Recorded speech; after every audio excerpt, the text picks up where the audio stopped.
Good afternoon, everyone. Later today, President Trump and the First Lady will welcome King Charles and Queen Camilla for a state visit here at the White House. First Lady Melania Trump has led all of the preparation for the state visit, which will honor the long-standing and special relationship between the United States and the United Kingdom. As I told many of you on Friday afternoon, I thought that would be my last time taking your questions until after my maternity leave.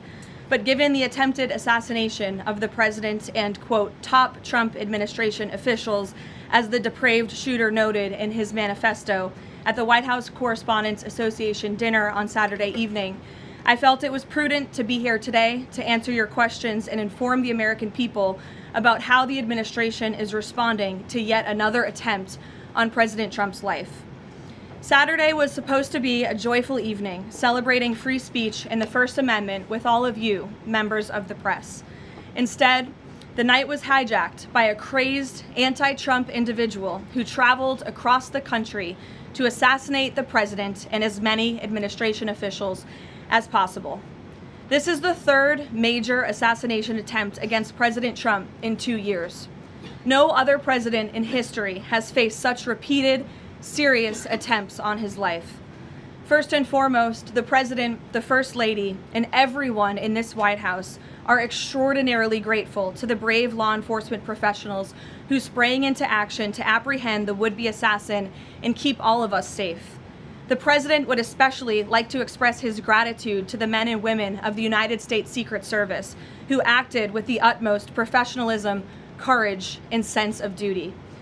This includes the heroic agent who took a bullet to the chest. Thankfully, he was saved by his bulletproof vest. Minutes after returning here to the White House to the Oval Office, despite fighting Secret Service to try to stay and keep the dinner going on Saturday, ahead of addressing you here in the briefing room, President Trump was intent on speaking to this brave agent to ensure he was okay, and the agent assured the president that he was. As you know, I was seated next to President Trump and the First Lady when the shots were fired before Secret Service swiftly moved us to safety backstage. The president's calm in the face of chaos, while yet another individual was trying to take his life, was really remarkable to witness, and it's something I will never forget. President Trump is fearless because he loves this country, and he is willing to put his own life on the line to deliver on the promises that he made to the American public who elected him here into the highest office in the land. And while we are blessed to have a fearless president, we should not live in a country where such constant fear of political violence permeates our society every single day. We can and we should have fierce disagreement in this country. As you all know, we disagree often, myself in this role and all of you in the news media, but those disagreements must remain peaceful. Debating, peaceful protesting, and voting are how we need to settle disagreements, not bullets. Nobody in recent years has faced more bullets and more violence than President Trump. This political violence stems from a systemic demonization of him and his supporters by commentators, yes, by elected members of the Democrat Party, and even some in the media. This hateful and constant and violent rhetoric directed at President Trump day after day after day for 11 years has helped to legitimize this violence and bring us to this dark moment. Those who constantly falsely label and slander the president as a fascist, as a threat to democracy, and compare him to Hitler to score political points are fueling this kind of violence. The left-wing cult of hatred against the president and all of those who support him and work for him has gotten multiple people hurt and killed, and it almost did so again this weekend. When you read the manifesto of this shooter, ask yourselves, how different is the rhetoric from this almost assassin than what you read on social media and hear in various forums every single day? The answer, if you're being honest with yourself, is that there is no difference at all. Much of the manifesto of the would-be assassin is indistinguishable from the words that we hear daily from so many. For example, as the First Lady of the United States pointed out this morning, just 2 days prior to the shooting, ABC's late-night host Jimmy Kimmel disgustingly called First Lady Melania Trump an expectant widow. Who in their right minds says a wife would be glowing over the potential murder of her beloved husband? And having experienced what I did with the First Lady on Saturday night, I can tell you that she was anything but that. This kind of rhetoric about the President, the First Lady, and his supporters is completely deranged, and it's unbelievable that the American people are consuming it night after night after night. As President Trump said on Saturday night at this podium, we as Americans must recommit ourselves to resolving our differences peacefully and uniting around the shared values that make our country great. The deranged lies and smears against the president, his family, his supporters have led crazy people to believe crazy things, and they are inspired to commit violence because of those words. It has to stop. And one more point. Saturday night served as yet another reminder of how important it is to fund the Department of Homeland Security. It is shameful that the United States Congress has kept this vital agency defunded for 73 days, the longest shutdown of a federal agency in U.S. history. The Secret Service is a vital component of DHS. It has been directly impacted by this reckless political gamesmanship.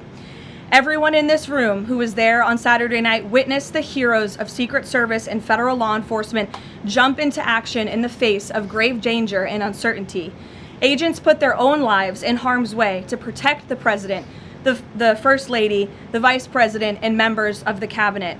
One agent can be seen in video footage literally jumping onto the stage, not knowing where the attacker was or where the bullets were coming from at that point, to place his body in front of the President of the United States.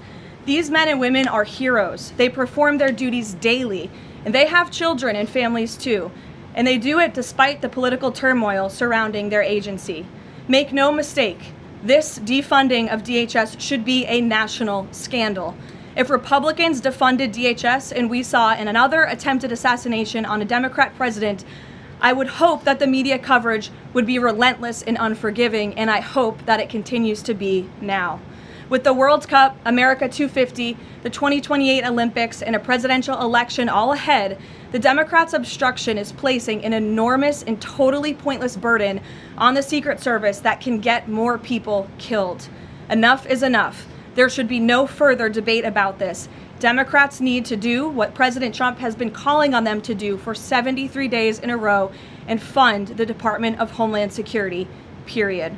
This is a national emergency, and every member of Congress needs to put their country over party and get the Department of Homeland Security funded.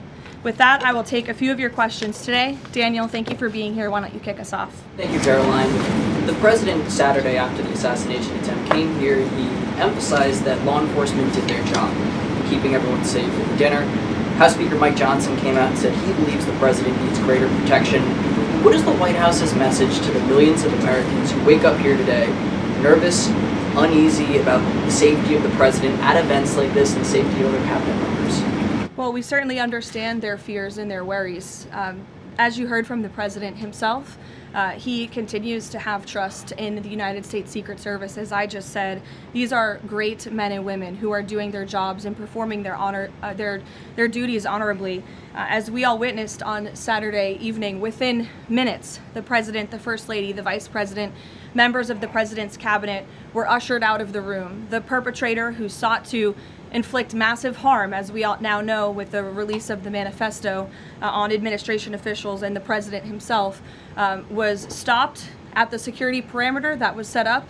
He tried to charge through it, as you saw on video, and he was quickly neutralized by Secret Service, and thank God that he was. With that said, obviously the White House is always asking the tough questions and ensuring the safety of the president. I understand there will be a meeting early this week convened by the White House Chief of Staff Susie Wiles with top DHS leadership, members of the United States Secret Service, and our own operations team here to ensure the safety and the security of the president, as we do have many of these major events moving forward. So we're always monitoring operations and procedures, always asking the tough questions to ensure the president is safe, and the American people should be assured there's no higher priority for the president and his staff than the president's safety. Caroline, Friday you said that you thought that gaggle out of the sticks would be your last one before your baby. Back in 2024, when the president had the attempt on his life in Butler, you cut your maternity leave short back then. You're obviously back here today after Saturday. Can you just elaborate a little bit why you felt it was important to be here to bring to the media and talk to the American people from the stand? Sure. It's sort of crazy timing when you put it that way for both children with 2 assassination attempts against the president. I'm honored to work in this job. I view this job as the president's spokesperson and the White House spokeswoman as public service. It's not just any job. I'm honored to do it, and I'm honored to work and speak on behalf of President Trump, who has faced unprecedented adversity and challenges, and I'm honored to work for him. And again, as I witnessed on Saturday night, just his dogged resolve and determination to get back onto the stage, and he was pushing Secret Service and law enforcement to allow him to address, and that really, I think, hopefully gives the country the type of strength that we need. And I certainly know, as his spokeswoman, and I can speak on behalf of all of the staff here at the White House, the president inspires all of us to just keep going and keep fighting every day. Thanks, Daniel, and congrats to you on your new baby. He's beautiful. Aisha.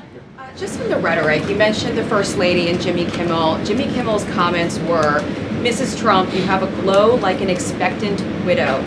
And he said this days before the shooting, but there does seem to be a normalization of rhetoric about assassinating this particular president. How can this administration try to put an end to this? Well, I think you heard it directly from the president on Saturday night, Aisha, that in his words, we need to recommit ourselves as a country to toning down the rhetoric and to unifying around what makes our country great. That's true of everyone who works in this White House, but as I said, it's also true of everyone who has a voice and a platform across this country, whether you're on television, a podcast host, people listen, and when you have mentally disturbed individuals across the country who are listening to this crazed rhetoric about the president day after day after day, it inspires them to do crazy things. And unfortunately, it's not just the media, it is the entire Democrat Party has made their pitch to voters across the country that Donald Trump poses an existential threat to democracy, that he is a fascist, and that they compare him to Hitler. I mean, these are despicable statements that the American people have been consuming for years. And so many mentally perturbed individuals are led to believe these words are truth and then are inspired to act on it. I have a whole host of examples that we can share with you after. It is pages and pages of major Democrat Party elected officials saying, such as Rep. Hakeem Jeffries just this month said, "We are in an era of maximum warfare everywhere all the time." Governor Josh Shapiro said heads need to roll within the administration. Senator Alex Padilla said people are, quote, dying because of fear and terror caused by the Trump administration. Senator Elizabeth Warren, President Trump is making the country look like a, quote, fascist state. Senator Adam Schiff saying President Trump using a dictator playbook. Senator Ed Markey calling President Trump a dictator, saying that this administration's actions are authoritarianism on steroids. Governor J.B. Pritzker, never before in my life have I called for mass protest disruptions. These Republicans cannot know a moment of peace. You have Rep. Presley saying, "We'll see you in the streets." Rep. Monica McIver, a Democrat representative on Capitol Hill, "We will not take this shit from Donald Trump. He thinks he's a dictator. We are at war." These are Democrat elected officials calling for war against the President of the United States and his supporters. I could go on and on, but again, when you have people in positions of power that are saying things like this every single day for years, you are inspiring violence by people who are already mentally ill. And that's what we've seen against this president for far too long. This is disinformation and misinformation online. There will be bite-sized clips that will go viral to the point where there are Americans in this country that believe that what happened Saturday night was staged. How does this White House tackle that with social media companies out there, whether it's X, Facebook, Instagram? How do they work with these companies to make sure that doesn't get out of control? It's certainly a good question, Aisha. I don't have tangible answers for you on what we're doing with social media companies, if anything at all. What I will say is it's very important to us that we get the truth and the facts about this case and any case out there as quickly as possible to dispel some of that crazy nonsense that you do see running rampant online. And I think the Department of Justice and the FBI thus far have done a good job of disseminating the truth and the facts about this alleged attempted assassin, the perpetrator in this case, and I understand he'll be arraigned in court very soon. You will all see that, and the Department of Justice will be giving a briefing and an update later today. So as far as we're concerned, just providing maximum transparency, and hopefully people will believe the truth rather than the lies and the conspiracies that so often do go crazy on social media. Rachel. Thanks, Caroline. Does the administration view this as a security failure, or did the protocols work as they were designed? The president has said he believes that the protocols worked. Again, you had a perpetrator who tried to breach the security parameter that was set up by Secret Service, and he was running as fast as he could and was immediately neutralized moments later. And again, having been right up there on the stage with the president and the First Lady, I can tell you it was seconds before we were told to get down, and it was seconds before we found ourselves in the hold room backstage. It all happened literally within a matter of seconds. The president, the vice president, and the First Lady being pulled to safety.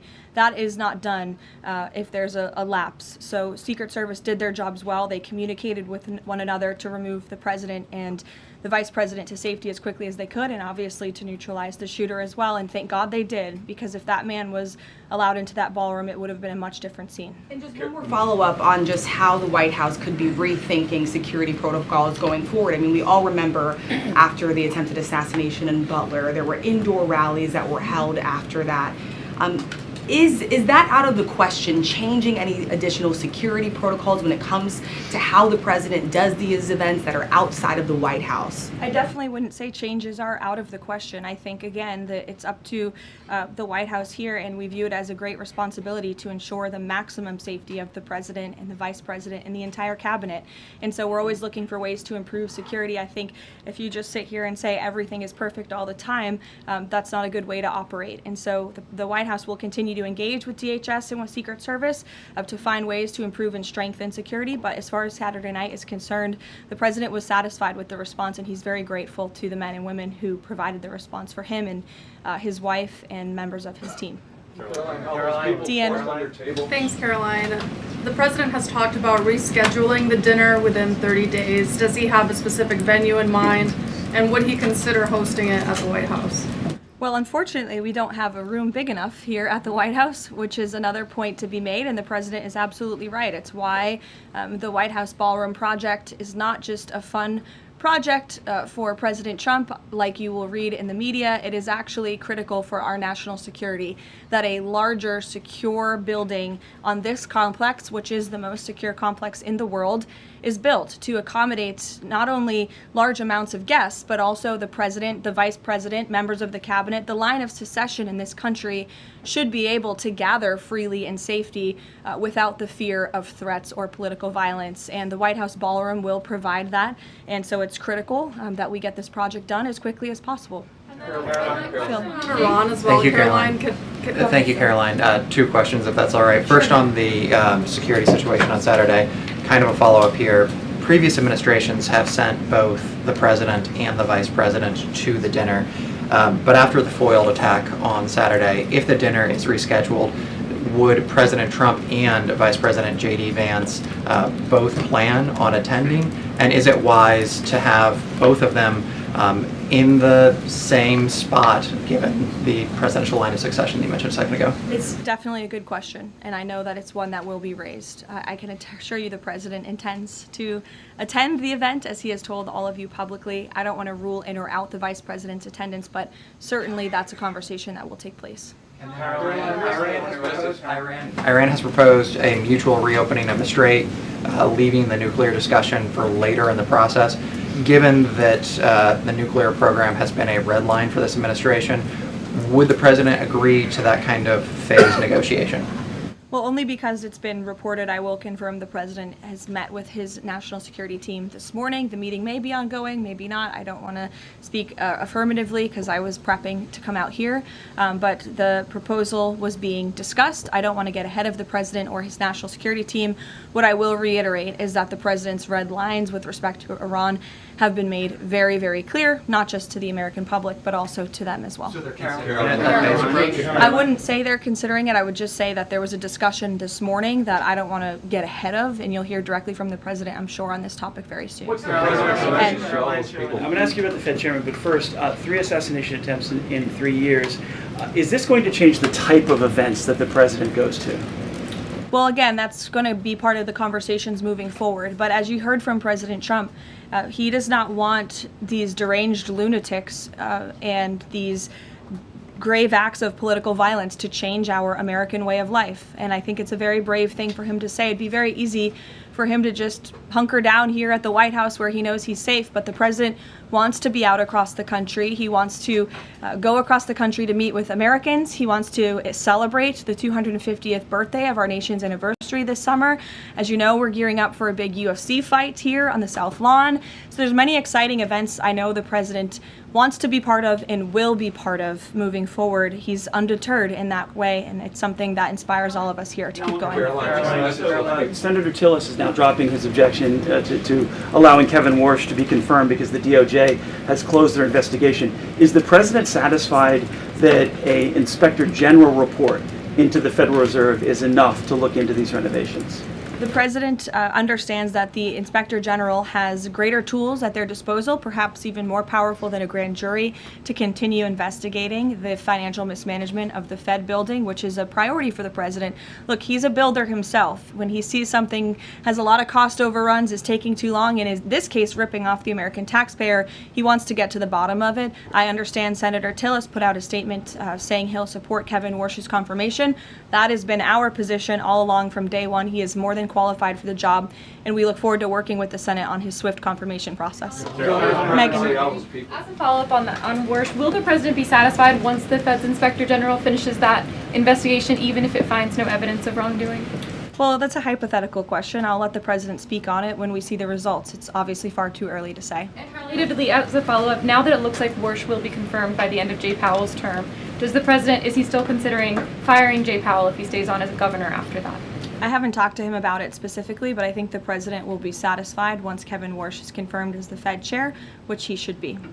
Karen. On Iran, the president had said last week that the U.S. has started the process of clearing the Strait of Hormuz of mines. Do you have an update on how many have been removed and an estimate of how long that process could take? I don't, but I would defer you to the Pentagon on that. We'll make sure they get you an answer, Karen. It's an ongoing process, though. It's still actually happening right now. Again, I would defer you to the Pentagon on anything with respect to clearing mines in the Strait of Hormuz. Thank you very much. I know that you said that the White House is reviewing the security protocols for things that could be done differently in the future. Have you identified anything so far that you would like to see done differently, or ask the Secret Service to make any changes in the security protocols for the president, particularly at these large events that are taking place off the White House campus? Not yet, no, but as I said, there will be a meeting here at the White House in the earlier half of this week, so those conversations will take place. And on the line of succession. And I would also just add, look, the Secret Service does not detail their procedures or operations to the public for obvious reasons, because you have crazy people who try to hijack them and get around them. So these conversations will take place in private, but if adjustments need to be made to protect the president, they will be made. The White House discussed doing like it does, for instance, with a joint address to Congress for these large events, and designating someone as the designated survivor for future large events that the cabinet attends. Well, those conversations ahead of the WHCD dinner did take place, but there were several members of the cabinet in the line of succession who did not attend for various personal reasons. So designating one survivor was not necessary, as we had several members who were not there already. Caroline, all those people forced to dive under tables and fearing for their lives on Saturday night, including many of the people in this room, myself included. What is the president's message to those people who experienced that terrible trauma and maybe are still fearful today? I think he would say, as he sort of did on Saturday night, coming in here in his tuxedo, we can't allow these crazy people to let us be afraid. We have to keep moving forward, showing up, doing our job, celebrating our country, and doing what we know is right. But certainly we'd like to see the rhetoric against this president and his supporters toned down, because it is inspiring these crazy people across the country to target not just the president, but those who work for him and those who support him. And it must end. Is he following the arraignment of the suspect today? Yes, he is, and I know you all want to follow that too. It's happening in a few minutes, so I'll let you all go.